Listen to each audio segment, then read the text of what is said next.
صرف کلمہ پڑھنے سے جنت نہیں ملے گی، یعنی اس کی گواہی دینی پڑے گی۔ کیا لوگوں نے یہ گمان کر رکھا ہے کہ صرف اس دعوے پر کہ ہم ایمان لائے ہیں ہم انہیں بغیر آزمائے ہوئے ہی چھوڑ دیں گے؟ ان سے اگلوں کو بھی ہم نے خوب جانچا، یقیناً اللہ تعالیٰ بھی انہیں جان لے گا جو سچ کہتے ہیں، یعنی جن کا کلمہ سچا تھا، اور انہیں بھی معلوم کر لے گا جو جھوٹے ہیں۔ کیا پتہ چلا کہ ایک انسان کے مومن یا مسلم ہونے کا فیصلہ عام حالات میں نہیں ہوتا۔ جب آپ روٹین میں چل رہے ہوتے ہیں نا، آپ ٹھیک ہوتے ہیں، اللہ دیکھتا ہے غیر معمولی حالات میں تم کیا کرتے ہو، تو غیر معمولی حالات ہوں، اصل میں یہ وہ غیر معمولی مواقع ہوتے ہیں کہ جس میں انسان کی پرکھ ہو رہی ہوتی ہے۔ یہ ایسی جیسے آپ اپنی دوستوں کو یا کوئی بھی اپنے دوستوں کو مشکل میں ہی پرکھتا ہے کہ وہ کتنا سچا اور کتنا نہیں۔ عام حالات میں کوئی آپ کا کتنا دم بھرے، لیکن جس دن آپ کو اس کی ضرورت ہو اس وقت پیچھے ہٹ جائے، آپ کہتے ہیں یہ دل سے میری دوست نہیں ہے۔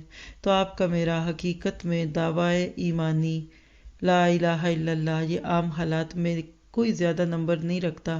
اصل پتہ چلتا ہے جب ہم پہ کچھ مشکل آتی ہے۔ اور یہ جو بات ہے نا امتحان کی، تو یہ جانچ میں پورا اترنا، دوسرے لفظوں میں قربانی کی سطح پر ایمان اور اسلام والا بننا ہوتا ہے۔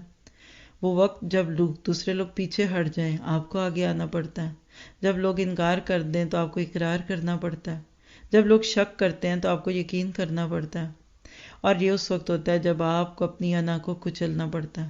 تو لکھیے ایک جملہ، جب اپنی انا کو کچلنے کی قیمت پہ مومن بننا ہو اس وقت مومن بن جانا، اور جب نہ مان کر کچھ بگڑنے والا نہ ہو اس وقت مان لینا، جب ہاتھ روکنے کے تقاضے ہوں اس وقت خرچ کرنا، اور جب فرار کے حالات ہو اس وقت جمے رہنا، اور جب اپنے آپ کو بچانے کا وقت ہو اس وقت اپنے آپ کو حوالے کر دینا، جب سرکشی کا موقع ہو اس وقت سرے تسلیم خم کر دینا، اور جب سب کچھ لوٹا کر ساتھ دینا ہو اس وقت ساتھ دینا۔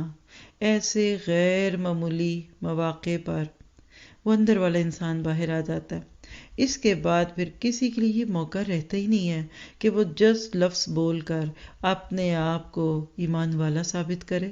اللہ ہمیں ایمان کی آزمائشوں سے بچا لے۔ آگے دیکھیے آیت 4 میں، کیا وہ جو لوگ برائیاں کر رہے ہیں انہوں نے یہ سمجھ رکھا ہے کہ ہمارے قابو سے باہر ہو جائیں گے؟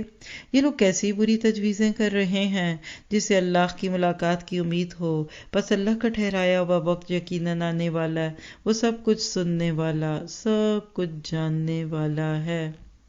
اللہ ہمیں اس کے جاننے کا یقین دلوا دے۔